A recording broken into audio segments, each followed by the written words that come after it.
अस्सलाम वालेकुम and a very good morning to all of you. I hope कि आपका दिन बहुत अच्छा गुजरे। They say a friend in need is a friend in deed. Is that so? Well, for Chinese, it is so, and so they have developed a number of applications where you can hire a friend. Yes, you can rent a friend now, and you can call it a friend because you can rent it. So आज का जो agenda of discussion है वो ये रहेगा कि इसकी क्यों ज़रूरत महसूस हुई, ये कैसे किया जाता है और इसके इम्पैक्ट क्या है सोसाइटी पर। जी, इसकी ज़रूरत इसलिए महसूस हुई कि चाइना में एक सर्वे के मुताबिक 54 million people are suffering from depression and 41 million people are suffering from anxiety. So Chinese youth decide किया कि ऐसी एप्लीकेशंस बनाई जाएं जिसके ज़रिए डिप्रेस्ड और एंग्जाइटी से जो ड्रिवन लोग हैं वो कुछ हेल्प हासिल कर सकें और मीनवाइल चाइनीज़ यूथ जो है वो कुछ पैसे कमा सके। Now they rent their time और फिर उससे कुछ अर्न भी करते हैं। सो होता ये कैसे है? होता ये ऐसे है कि there are number of applications जहाँ पे आप रजिस्टर करते हैं, फिर यू पुट योर रिक्वायरमेंट्स, फिर एक अमाउंट आप फिल इन करते हैं and then you post it. और there is an Etsy fellow who stumble upon your offer and then made a deal and they show up और you spend time together. तो इस तरह से जी ये काम करता है ये सारा कुछ। और इस तरह की जो सहूलियात हैं वो बहुत सारे और ममालिक में भी हैं, जैसे जापान में, यूके यूएस में भी इस तरह की सर्विसेज जो है वो प्रोवाइड की जा सकती हैं। पहले आपको पता है कि सेलिब्रिटीज़ ने ये काम शुरू किया था कि वो अपना वक्त जो है वो इसी तरह से रेंट करते थे और मुख्तलिफ लोग जो हैं वो उनको पे करके उनको अपनी अपनी शादियों में, अपने फंक्शंस में बुलाते थे और वो शो करते थे कि उनके दोस्त हैं या रिलेटिव हैं।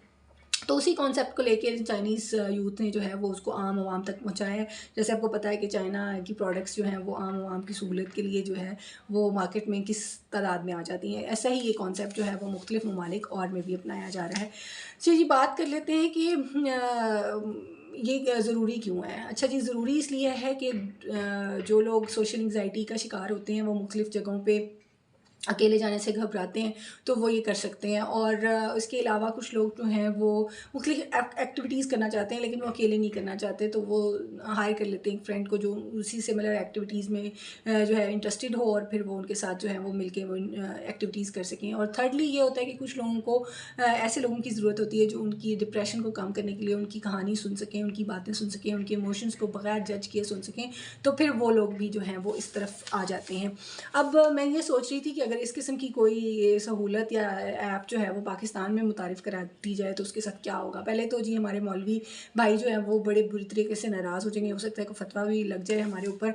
और सेकेंडली जो अवामी लेवल पे है मुझे लगता है इसके यूज़ से ज़्यादा ये मिसयूज़ होगा। मुख्तलिफ़ किस्म के स्कैम इसमें ऐड हो जाएंगे, मुख्तलिफ़ किस्म के हॉरेबल किस्म के वाक़यात जो हैं वो और आसानी से हो जाएंगे। पहले ही कोई कंट्रोल नहीं है इधर और किसी की के एजेंडा में जो है वो मेंटल हेल्थ इश्यूज़ जो हैं वैसे ही शामिल नहीं है। और फिर इस किस्म की जो सेल्फ हेल्प की जो ऐप्स हैं उसमें जो है वो मिसयूज़ होने का जो है वो चांसेस ज़्यादा हैं। वैसे मैं समझती हूँ कि कोई भी टेक्नोलॉजी जो है वो बुरी नहीं होती, इसका यूज़ और मिसयूज़ जो है वो इसको इस तरह से बनाता है कि वो फिर अच्छी या बुरी कैटेगरी में फ़ॉल करती है। तो सबसे पहले तो ज़रूरत इस बात की है कि हम अपने आप को इस बात की प्रिपेयर करें कि किसी भी टेक्नोलॉजी को यूज़फुल तरीके से कैसे इस्तेमाल करना है जिससे कम से कम लोगों को नुकसान हो और ज़्यादा से ज़्यादा फ़ायदा हो। मेंटल हेल्थ इश्यूज़ जो हैं वो पूरी दुनिया में जो हैं वो बहुत ज़्यादा बढ़ते जा रहे हैं। अब चाइना, जापान, यूके, यूएस जो इकनॉमिकली पावरफुल कंट्रीज़ हैं, अगर वहाँ ये हालात हैं तो सोचिए पाकिस्तान जैसी अंडर डेवलप्ड कंट्रीज़ में क्या हालात होंगे। लेकिन अनफॉर्चुनेटली हमारे यहाँ ना तो हम मेंटल इलनेस को जो है वो एक इलनेस समझते हैं बल्कि हम इसको एक टैबू बना लेते हैं। कोई इसके बारे में जो है वो बात नहीं करता, कोई इसके बारे में किसी हुकूमती एजेंडे में ये बातचीत शामिल नहीं है कि मेंटल हेल्थ को कैसे प्रायोरिटाइज़ करना है।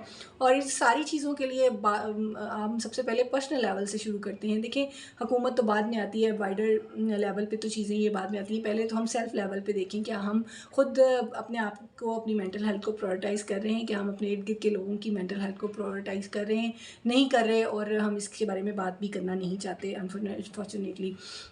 सो मेरा पॉइंट ये है कि अपनी मेंटल हेल्थ को प्रायोरिटाइज़ करें, अपने इर्द गिर्द के लोगों की मेंटल हेल्थ को प्रायोरिटाइज़ करें। और इसके साथ साथ जो सबसे इम्पॉर्टेंट बात है वो ये है कि अपने दोस्तों को, जो अनपेड दोस्त हैं, उनकी वैल्यू को समझें, उनको अप्रिशिएट करें, उनको थैंक यू बोलें, क्योंकि वो आपके हर मुश्किल हालात में, आपके वो दुख, गम, खुशी, तकलीफ़ में आपके साथ हैं और वो कोई पैसे भी नहीं लेते हैं। हमारे गाँव में एक रिवायत थी कि चौपाल में बड़े बुज़ुर्ग बैठते थे शाम को और गपशप लगाते थे, हुक्के की कश लगाते हुए अपनी जो तमाम परेशानियाँ थी उन कशों में उड़ा देते थे और दोस्तों के साथ जो खुशगपियाँ थी उसमें अपने तमाम मसले जो है वो हल कर लिया करते थे। लेकिन अनफॉर्चुनेटली अब हमारे माशरे के अंदर जो है वो ऐसे चौपाल, ऐसे जो है ना चौक वीरान होते चले जा रहे हैं। बड़े बुज़ुर्ग जो हैं वो चले गए हैं या उनके दोस्त चले गए हैं और नए जो अवाम है वो उनके पास इतना वक्त नहीं है कि वो इन चौपालों और इन डेरों में बैठ के जो है इनकी रौनकें बहाल करें। शहरों में तो खैर हमने अपनी मसरूफ़ियात को जो है वो अपने सर पे सवार किया हुआ है, उसका एक्सक्यूज़ बना के हम जो है एक दूसरे से दूर होते जा रहे हैं। तो आज कोशिश ये करें, इस पॉइंट पे थोड़ा सोचें और देखें कि आप अपनी फैमिली में, अपने इर्द गिर्द के लोगों में जो है वो उनके कैसे अनपेड दोस्त बन सकते हैं, उनके गम तकलीफ़ कैसे बयान। और अगर आप ख़ुद किसी ऐसी मेंटल इलनेस के साथ जो है वो सफ़र कर रहे हैं तो अपने किसी दोस्त, अपने किसी रिश्तेदार, अपने किसी प्यारे को ज़रूर जो है वो अप्रोच करने की कोशिश करें। मेंटल हेल्थ बहुत ज़रूरी है और किसी का साथ भी ज़रूरी है। आदमी आदमी का दारू होता है और ये बड़ी पुरानी कहावत है और ये अब वक्त के साथ साथ टेक्नोलॉजी भी इसको प्रूव करती जा रही है कि आदमी के लिए आदमी ज़रूरी है। और जाते जाते मैं एक आपको शेर मुझे पुराना याद आ रहा है, वो नज़र करना चाहूँगी आपके। तवज्जो की कमी से मर भी सकते हैं, तवज्जो की कमी से मर भी सकते हैं फूल, पौधे और इंसान वगैरह। अपना बहुत रखें ख्याल। मुझे दें इजाज़त, फिर हाज़िर होंगी। अल्लाह हाफ़िज़।